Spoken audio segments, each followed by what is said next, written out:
Hi, I'm Tim. Welcome to Watchbox, and thanks for logging on. Today, we're waking up with watches. Happy holidays, guys. Everything is for sale. Didn't get what you wanted for the holidays? Not a problem. We are stocked. Questions about these or any other watches, reach out to Team Mosso at thewatchbox.com for purchase and pricing details. Maybe you got a watch you don't want. We're always buying. We also like to trade. To buy, trade, or sell watches, reach out to me directly. I am Team Mosso at thewatchbox.com. Taking a quick look now at the thumbnail watch. I promised it to you guys, now here it is. This is a remarkably youthful take on the Datejust 41. So, reference 126300, all stainless steel here with the new mint metallic sunburst dial. It's green with a little bit of a blue or a slate blue undertone. Mint is definitely the right term for it. You can almost taste this dial. Now, this is a very sporty take on a Datejust 41. Steel case, conical bezel, fully loomed dial. The one concession to formality is that 5-link Jubilee bracelet, but today's Jubilee is so robust, it wears like a sports watch bracelet. Let's take a quick look at the loom. Well, mint by day, and I guess maybe we could say peppermint by night. What flavor do we associate with blue? That isn't a berry flavor. Either mint, maybe spearmint, peppermint, I'm not sure. Maybe we'll just call this one the double mint. But it's easily wearable at under 12 millimeters thick, 41 millimeters in diameter. It has a 70-hour power reserve, anti-magnetic, shock resistant. It is also 100 meters water resistant. Now you can see that the Datejust 41 has something the Datejust 2 did not, which is the option of this Jubilee bracelet. The Datejust 2 came out in 2009. It was on the market till 2015, and it was only available on the burlier Oyster bracelet. So you didn't have quite the level of elegance that is available with the Jubilee. And remember, back in 1945, the Datejust and the Jubilee bracelet were born together because 1945 was the Jubilee of the Rolex company, 40 years. Again, caliber 3.2. 3.5 in the back. Rolex makes every part of this watch, right down to the case, the clasp, and the bracelet. 5mm easy link inside the clasp, snap in, snap out. That's 5mm of total adjustability. Then you have many individual links fixed by screws for quick sizing. But if you want to go upscale with your bracelet watch, let's talk about something that I just happen to love, which is the new 40mm case size for the Moser Pioneer rotating bezel. Now, this is the Pioneer center second rotating bezel USA limited edition for the 2022 model year. Previously, these watches were 42.8 millimeters and they were in steel, which made for ergonomic challenges on a wrist of my size. Now you can see the watch is just about perfect. It's only 48 millimeters lug to lug, 11.5 millimeters thick, and 40 millimeters in diameter, all in titanium and media blasted. It has a nice matte finish to it. It's subdued. There were a lot of online questions about this 100-piece limited edition concerning the bezel insert. A lot of people were saying it was ceramic. My strong feeling was that it was some sort of metal, I guess aluminum. And so the word has come back from Schaffhausen after my inquiry that this is, in fact, a titanium bezel insert, which would make it the first of its type that I've seen. The dial features all applique indices, but the indices are actually ceramic-based blocks of loom. We'll take a quick look. You can see that same Global Light loom material is used on the hands, and then we have a fully luminescent bezel. Let's listen. It is a very chunky 60 click. If you like loud, vocal, sharp feeling, mechanical bezels, this is very much that. It's not the silky glide of a Rolex or a Cartier. It's the chunky detent of a Panerai or a Doxa. Dial is funky blue and a fumé or smoked, so it fades from bright at the center to dark at the edge. You can see Moser likes to machine and then hand finish its cases, which is how it achieves these recesses in the profile. All of the bracelet links here are removable, so you will be able to size it precisely, and it uses a push-button slider with about 10 millimeters of incremental adjustment. So you can see there's a little rack in there and a lock, and you can easily adjust it in and out to fine-tune the fit. On the reverse side, HMC 200, it's a manufacturer movement. It is automatic winding, it has stop seconds, it has a rugged architecture with a full balance bridge and a free sprung balance, and a 72-hour power reserve. It uses a bi-directional magic lever style winding system, which is very efficient and very robust. It also uses ceramic rotor bearings for higher efficiency and reduced maintenance requirements. Now, this watch is spectacular on the wrist. You saw it by night, let's see it it by day. It is narrow across the wrist. If you can wear a Rolex Submariner, you can wear this. And for once, I can honestly say that Moser has a watch that runs neck and neck in terms of competitive qualifications with the Rolex No Date Submariner, but it's really not a contest. This one stands out as scarcer, more special, more exclusive, more thoughtfully detailed, more artisanally crafted, and ultimately much closer to my heart. But I don't eschew the classics necessarily, as I love the 38mm size on the Royal Oak chronograph. Now, the original 1997 Royal Oak chronograph was a 39mm watch. Later on, that went away. 41 became the standard size. A lot of folks started buying up the 39s and paying above their original retail prices to obtain them. So Audemars Piguet in 2019 realized to hedge its bets in a year that it was releasing the sure-to-be controversial Code 1159, it would re-release a Royal Oak chronograph similar in size to the original. So this is that. This watch is 38mm in diameter. It's the 26315. This one in steel. Has a ruthenium dial. Let me show you that real quick. The dial is a lovely lustrous gray metallic, and you can see the sub-registers are polished and grooved in spectacular fashion. The watch is 50 meters water resistant, and with a screw-down crown, it is surface swimmable. It has plenty of lume, and inside a Frédéric Piguet 1185, which is a thin, integrated, automatic vertical clutch column wheel high horology chronograph movement that is made by manufacturer Blancpain. Taking a quick look at the watch, you can see why I prefer this. It is just over 50 millimeters from end link to end link, so the distance across the wrist is quite constrained for a Royal Oak, and I can recommend this for a wrist as small as 14 centimeters. My wrist, again, is 16, and you can see that being just 11 millimeters thick, it will fit underneath the cuff if you want to wear it that way.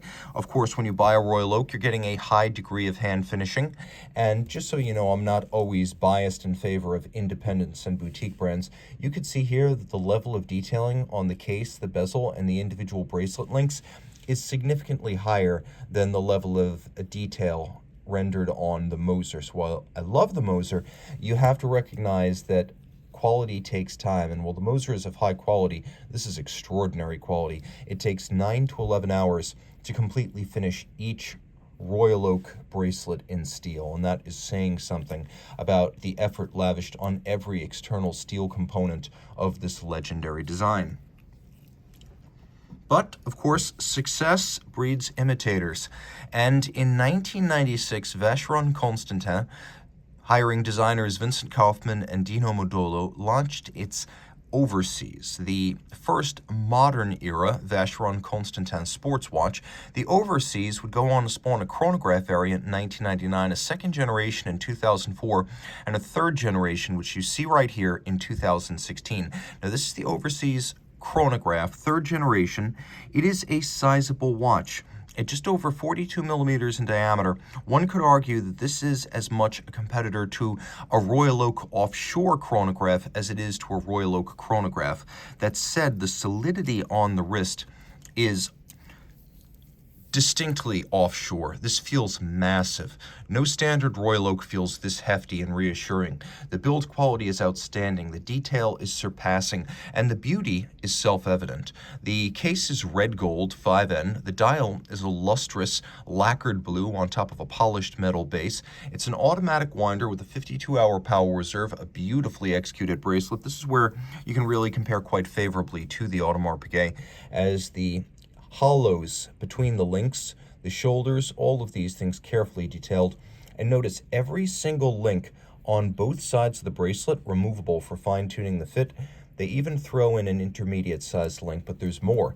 Each side has a roughly 1.5 millimeter sleeved micro adjustment. You can push it in, you can pull it out, you can use one side or both.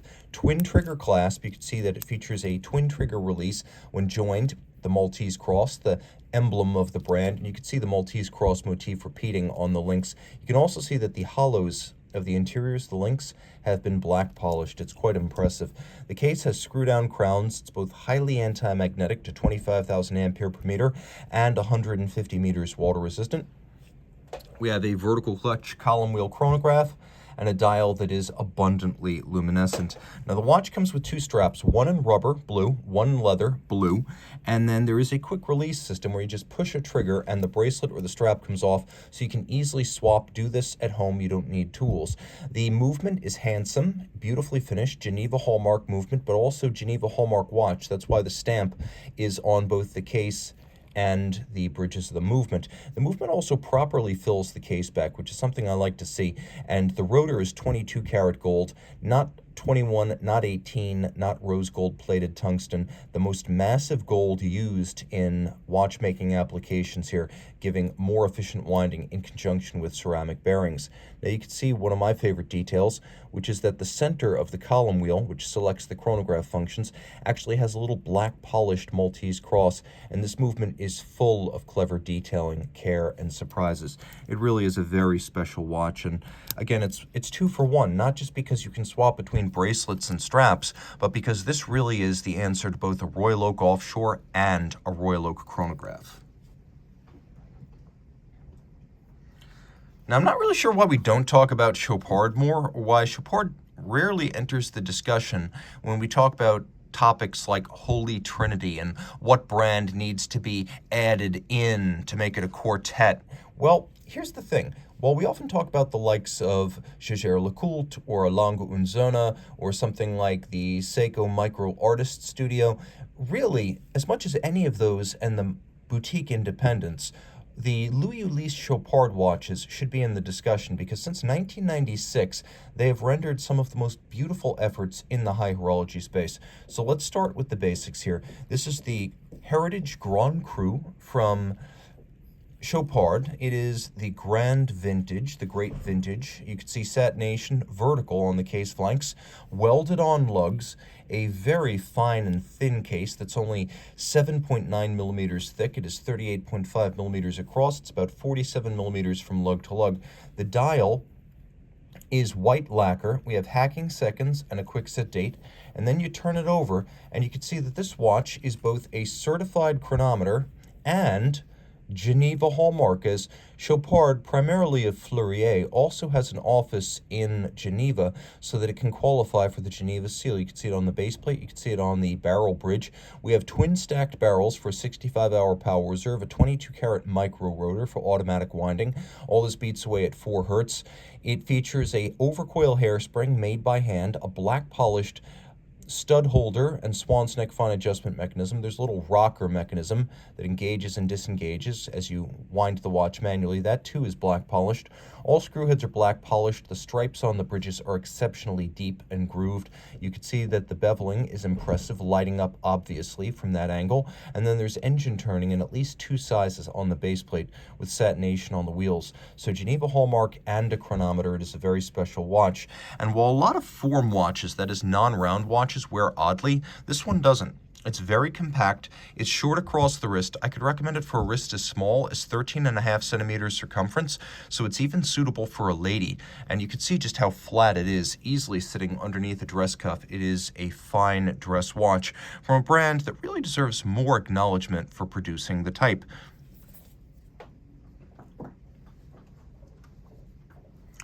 Francois-Paul Journe makes some fantastic watches.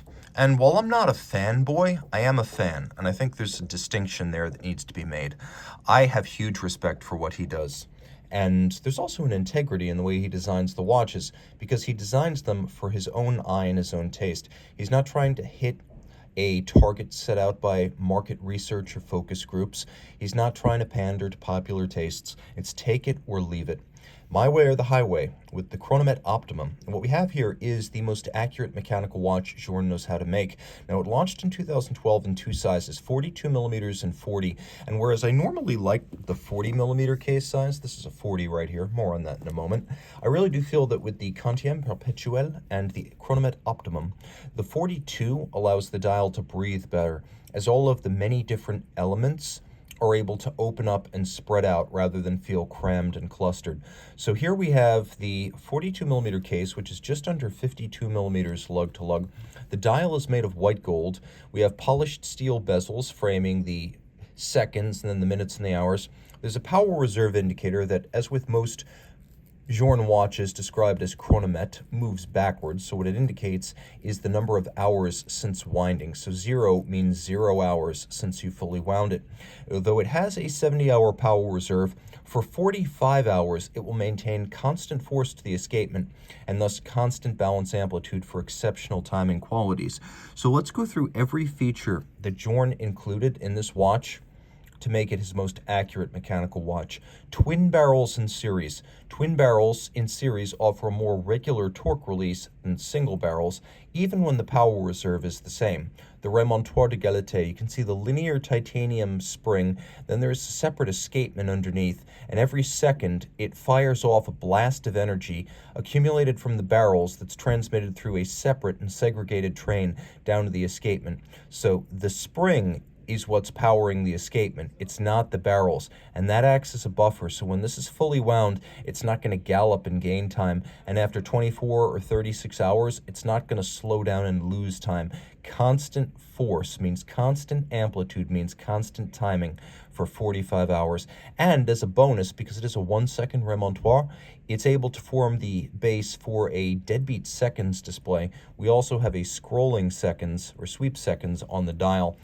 There's more. You could see that there is a black polished bridge underneath the balance. There we have 2 wheels in titanium, unlubricated, that are part of a double direct impulse natural style escapement inspired by the Breguet natural escapement of 1802. So there is no Swiss lever. We have 2 wheels. Each one impulses the balance with tangential contact against the roller jewel, only in the direction of travel. It does not reverse the direction of the balance, only the hairspring does that. This improves power reserve, reduces friction, and improves chronometry. Now, you can see on the bridge, 6 position adjustment. Most chronometers and high horology would have only 5 position adjustment, and Journe's Octa series has 5 position adjustment, but here we get 6.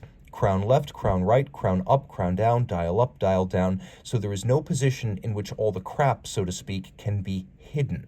We also have a free-sprung balance architecture so that all of the adjustments are performed using variable inertia bolts on the spokes of the balance. It's a very durable system that's largely immune to shock and allows for precise regulation.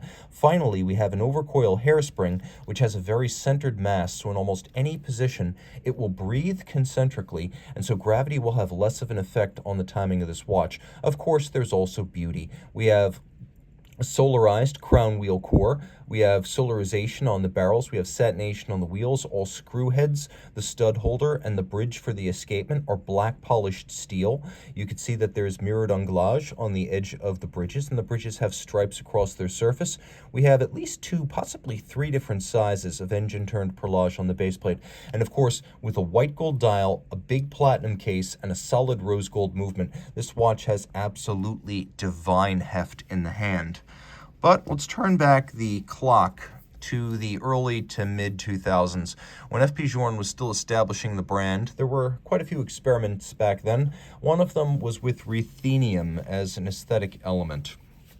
So what we have here is the Octa Nui. It is a 40mm platinum 99-piece limited edition that was part of a quintet of limited edition ruthenium coat dial watches. So all of them were Octas, all of them, well, pardon me, not all of them were Octas, but all of them were ruthenium dialed with a gold dial base that has ruthenium on top of it, a 40mm platinum case, and a 99-piece edition.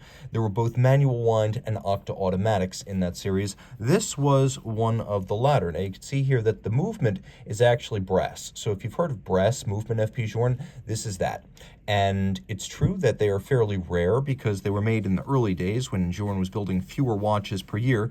And also, they were phased out in mid-2004, so they had a relatively short run. We also have an older Eleanor-made case. You can see the maker's mark of Eleanor and then both Swiss and French hallmarks, because up through about mid-2008, Journe sourced his cases from Eleanor of France. So this is an Eleanor case. It is a limited edition.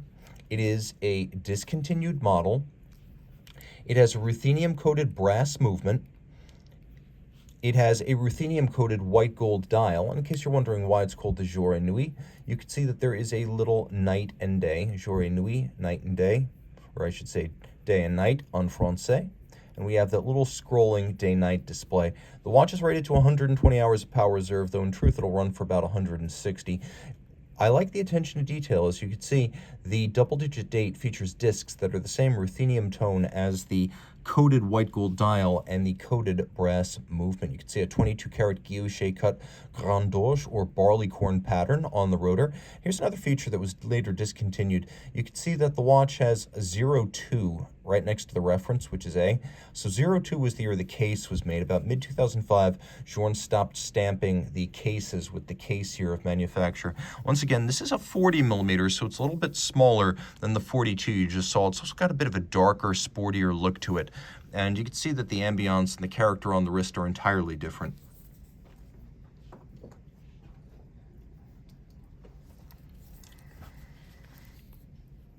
Quick, how big is this watch? It's hard to tell. The proportions of the Lange und Söhne Little Lange are almost exactly those of the famed Lange 1. This model, launched in 2018, features a rich chocolate guilloche dial, an unusual feature on a Lange, a rose gold case, and the Little Lange case size of 36.8 millimeters.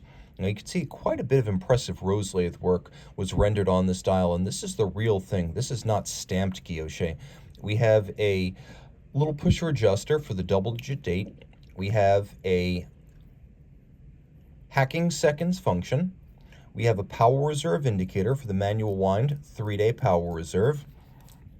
And then you turn it over, and you can see that the movement is a gorgeous little thing. Let me get some of these adhesive marks off the back. Sometimes we have stickers on the watch that leave a little bit of glue. Mea culpa. Apologies, by the way. Je m'excuse. You can see that the bridges are beautiful, golden hued German silver, which is a nickel copper zinc alloy, and the copper gives them that golden tone. Here we have both black polished screws and blued screws, which are fired blue. We have golden chaton fixing barrel arbors and pivot jewels. We have a freehand engraved balance cock. We have a black polished steel cap to the escape wheel and a black polished swan's neck fine adjustment mechanism. We have a lovely free sprung balance, which was a later innovation in Lange 1 design. It makes it easier to adjust and more precise when adjusted. You can see the edges of the bridges feature mirrored anglage. There's engine turning on the base plate. We have satination on the wheels. And then, of course, we have that freehand engraved balance cock for the balance. No two are exactly alike. They are crafted in artisanal fashion. The watch wears beautifully on my wrist. Again, my wrist is 16 centimeters. And I find that there's no reason why the Little Lange needs to be a woman's watch. 36 is a men's watch size. It has an element of discretion to it, which I always find is appropriate with colored gold, as yellow or rose gold can be awfully bombastic when the case size gets much larger than 37, 38 millimeters. This has impeccable good taste. This is East German watchmaking at its best, and for once on a Lange, the dial is just as appealing as the case back.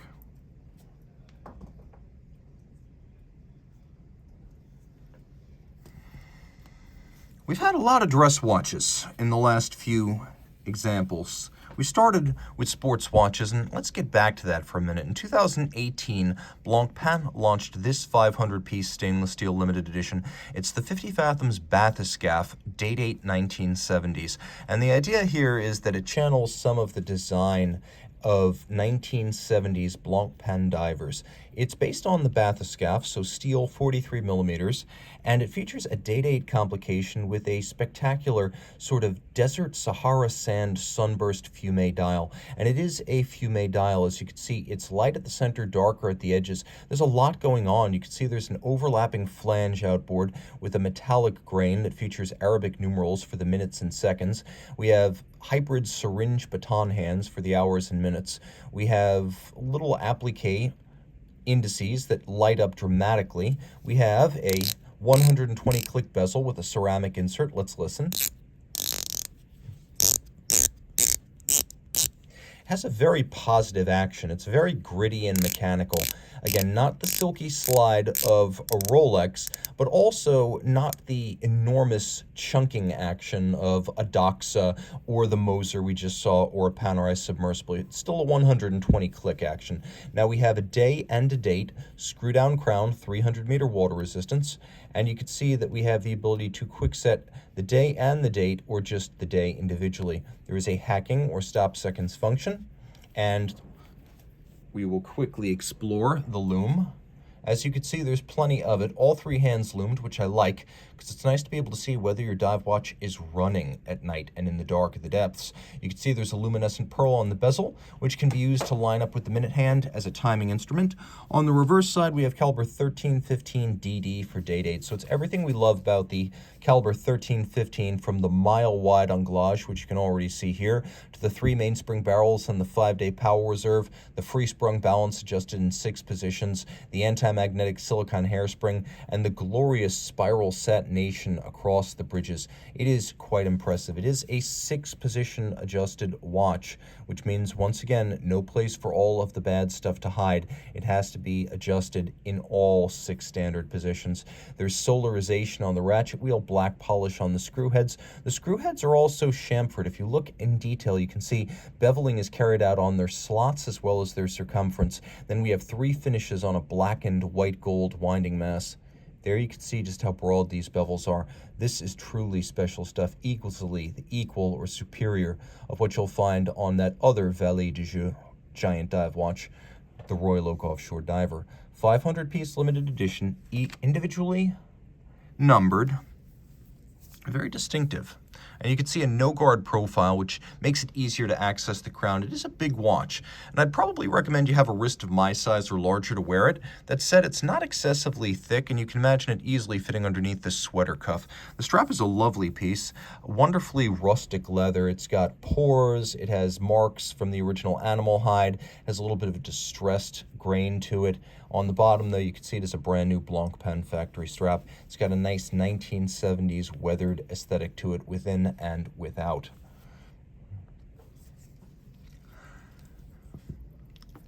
Now, one could argue that Patek Philippe and Rolex both had a habit of releasing the least desirable versions of watches first, and for a long time that was the case. When we got the 2008 Rolex Submariner redesign, it was only available in gold, yellow, or white. When we got the new GMT in 2005, it was only available in gold. When we got the 2010 Patek Philippe 5170 chronograph, it was only available in yellow gold with a silver dial and Roman numerals and stick indices. But a funny thing happened. For the 2019 5172 you see right here, Patek Philippe decided to launch the most popular combination of features first. So we get a lovely granular blue dial, a white metal case, we get Arabic numerals, and, especially compared to the previous 5170, we get a ton of loom. We've got lovely syringe-style hands, and the timepiece features gorgeous fluted lugs in a case derived directly from the 5230 perpetual calendar. You can see we have little Tasti Tondi tribute chronograph pushers, a nod to the old reference 1463, and I could be mistaken, but I think it's the Patek Philippe 2405 that features lugs similar to this style. It also has a dramatically cambered crystal that looks a little bit like a vintage plexiglass. We'll throw it on my wrist, and you can see that it's a nice size. It is larger than before, whereas the 5170 was 39.4. This is a full 41 millimeters, but it's fairly short from lug to lug. And as you can see, that stepped bezel and case flank are quite thin. It wears nicely on my wrist. I could recommend it on a 15 centimeter circumference wrist. And a lot of the action, by the way, full deployant clasp, takes place case back. So the movement is identical to the 29535 that was in the 5170. It is still an absolute beast. A fascinating combination of lateral clutch, black polished capped column wheel, a free sprung balance, and overcoil hairspring. You can just see the instantaneous minute jumper in action. It has that as well. You can see the lateral clutch in steel, fully finished with satin tops and polished bevels. 65-hour power reserve. It does have stop seconds. A lot of folks complain about older Patek movements not having that. Well, no excuses here. This has that. Again, we've got 6-position adjustment. We've got an overcoil hairspring made of a ferrous alloy, not silicon. The higher-end Patek watches, when they're chronographs, use lateral clutches and column wheels, not vertical clutches. The higher-end Patek movements also use conventional overcoil hairsprings rather than silicon. Why? Because these things are more traditional and more laborious and, one might even say, testing in order to adjust. Taking a quick look, you can see that the movement's properly sized for the case. Though the watch has grown larger, the movement and the case remain a good match for each other. You can also see that The anglage on both steel and rhodium-plated brass components is world-class. This movement actually has a little bit of depth to it, particularly over the pawl and wheel for the minute jumper, and the maze of levers, horns, and hammers that dictate the operation of the chronograph. That is a real nice piece. In my opinion, probably the best chronograph-only chronograph that Patek has launched in the 21st century.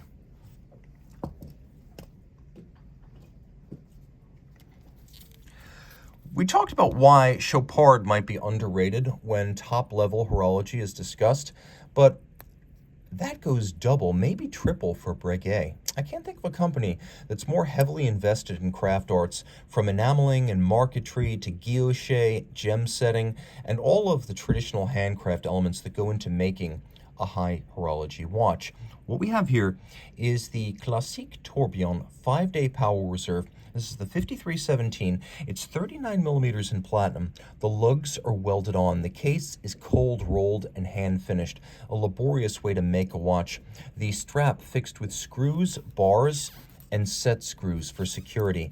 The dial made of solid gold, then cut on a rose lathe and a straight line engine to create these billowing rayon forms and these sort of cross-hatched center motifs. You could see it features fire-blued steel Breguet hands, a 1-minute tourbillon free-sprung with an overcoil beating away at 21,600 vibrations per hour. Note that the bridge for that tourbillon has been fully rounded and specular finished, but it's also satinated and beveled on its edge. Now turn it over, and this movement run amok. Twin barrels, solarized with solarized ratchet wheels, the entire movement engraved. Everything on this 587 DR fully engraved. The rotor both engraved and skeletonized. All of this with a 5-day power reserve, 6-position adjustment, and you could see it even has the tourbillon anniversary date on there, so that would correspond to June 26th, 1801. And everything is beautifully finished. You can see just how lavishly decorated this skeletonized, engraved, and beveled rotor is. It by itself is a work of art comprising many individual hours of specialized operations by a highly qualified artisan. Again, a platinum case, a gold dial, an engraved and skeletonized automatic winding 5-day tourbillon movement. This watch wears better than you might expect, as it is surprisingly compact. It looks larger than 39, but it's not, and it's nice and thin, easily sliding underneath the cuff as a dress watch from Breguet should. It's true, Abraham Louis Breguet has nothing to do with the modern Breguet brand, but then again, it's been a long time since a Patek or a Philippe ran Patek Philippe. It's been a long time since a Vacheron or a Constantin or a Jaeger or a Lecoultre had any input at those respective brands, and we don't hold that against them. I think it's time to start thinking about Breguet as a great modern luxury watch brand with immense in-house capability and artistry, and stop thinking about Abraham Louis Breguet. He's dead. He's long gone. But here's the good news. The legacy is intact in spirit, and the quality of the product is peerless.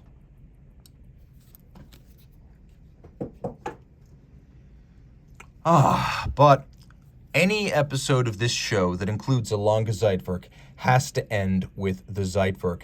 And here we're going to watch that charismatic triple jump, and then we're going to jump straight into what makes this one different. So this was launched essentially as the Zeitwerk 2. It's the Zeitwerk date, 44 millimeters in white gold. It came out 4 years ago, and it includes a date. That's obvious. You can see it's highlighted in red. It is an orbital date that's adjusted with a case flank pusher. You can see now it's the 31st. But there's another element that's new on this model, which is a indexing system that allows me to quickly and easily change the hour, so I don't have to hyperactively scroll through the minutes to get at the current time. I can adjust the minutes, but I'm not a slave to the minute wheel. I can adjust my hour independently. I have a power reserve indicator, and that's important because now with twin mainspring barrels, this movement has a 72-hour power reserve versus 36 for the original Zeitwerk.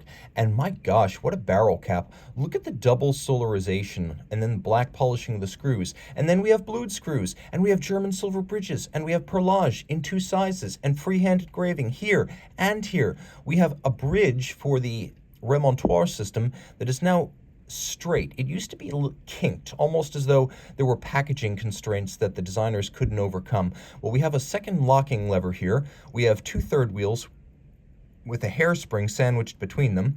Every minute, when the minute jumps, the energy comes down from the barrel, jumps the minute, passes through a air brake that takes the form of a pinwheel, and then the locking lever unlocks, transfers that energy to the third wheel, via the third wheel to the hairspring, via the hairspring to the second third wheel, which interacts with the movement's one and only fourth wheel, and then the escape wheel, feeding consistent force to the escapement regardless of the movement's state of wind. So because this is a massive mainspring, actually times 2 now, we can't have it directly driving the balance. It would be knocking immediately and quickly disabled by damage. So we have that remontoir to ensure constant force, constant amplitude, no damage, and outstanding timing consistency. It is a free-sprung balance adjusted in 5 positions. You can see we have a black polished cap to the escape wheel. We have a black polished swan's neck.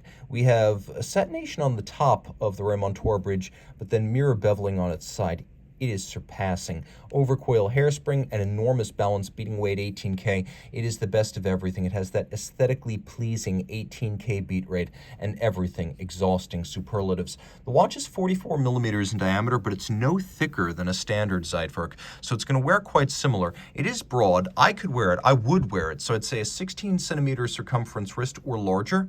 And of course, being as thin as the previous Zeitwerk, it's only 12.7 millimeters thick, which actually surprised me. So if you like what you see here, the holidays aren't over until you say they're over.